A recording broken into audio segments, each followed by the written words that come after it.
Macro and market update this morning with blinkX. In US, Biden budget would cut deficit by $3 trillion over next decade with 25% minimum tax on richest Americans. President Joe Biden released his budget vowing to cut $3 trillion from the federal deficit over the next decade, in part by levying a 25% minimum tax on the wealthiest Americans. Biden's budget would also raise more revenue by increasing taxes on oil and gas companies, hiking the corporate tax rate to 28% from 21% imposed under former President Donald Trump, but below the pre 2017 35% tax, and allow Medicare to negotiate drug prices. Iraq reaches out to Indian refiners to discuss crude oil discounts. With 33% of India's oil import consistently coming from Russia, Iraq has reached out to refiners here with offers to open discussion on what level of discounts would be needed to lure them back. Several people in the know said Iraq was the largest source of crude oil for India in the first 10 months of current fiscal year, but imports from Russia are gaining fast and may catch up with Iraq by FY23. And experts said Tata Motors unit Tata Technologies files DRHP with SEBI for IPO.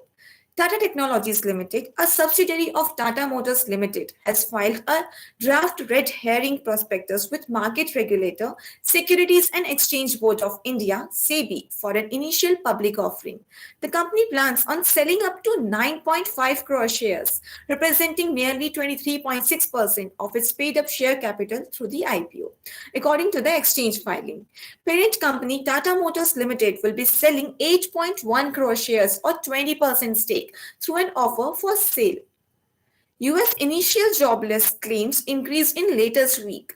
The numbers of Americans filing unemployment benefits jumped by 21,000 from previous week to 211,000 on the week ending March 4th, the most since December 2022 and well above market expectations of 195,000.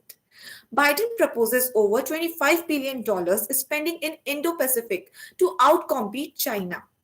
US President proposed more than $25 billion spending, mostly in the Indo-Pacific region, in particular in the critical infrastructure sector and defense to outcompete China.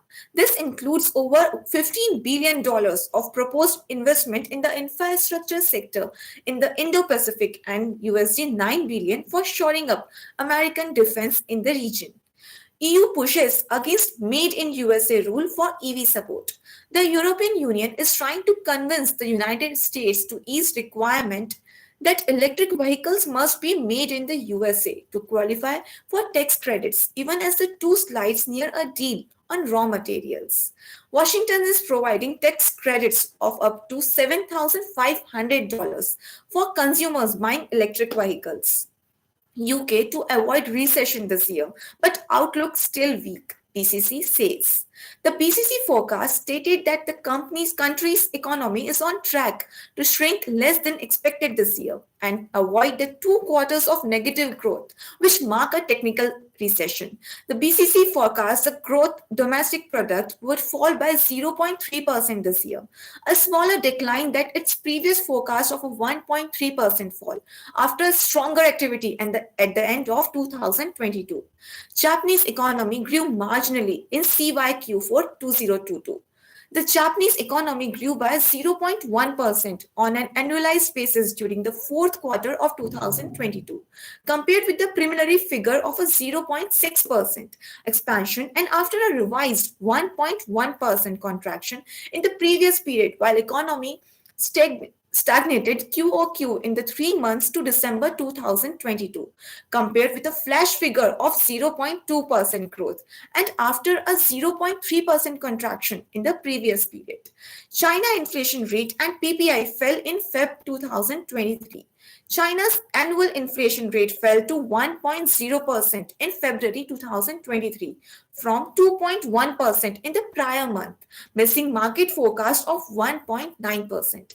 This was the weakest print since February 2022, while producer prices plunged 1.4% YOY in February 2023, faster than a 0.8% drop in January 2023 and compared with market forecast of a 1.3% decline.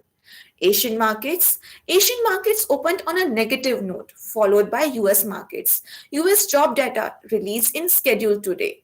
Brent $81.63, DXY $105.168, US 10 years yield 3.874%, and SGX Nifty is 0.51%. Stay tuned with Blinks.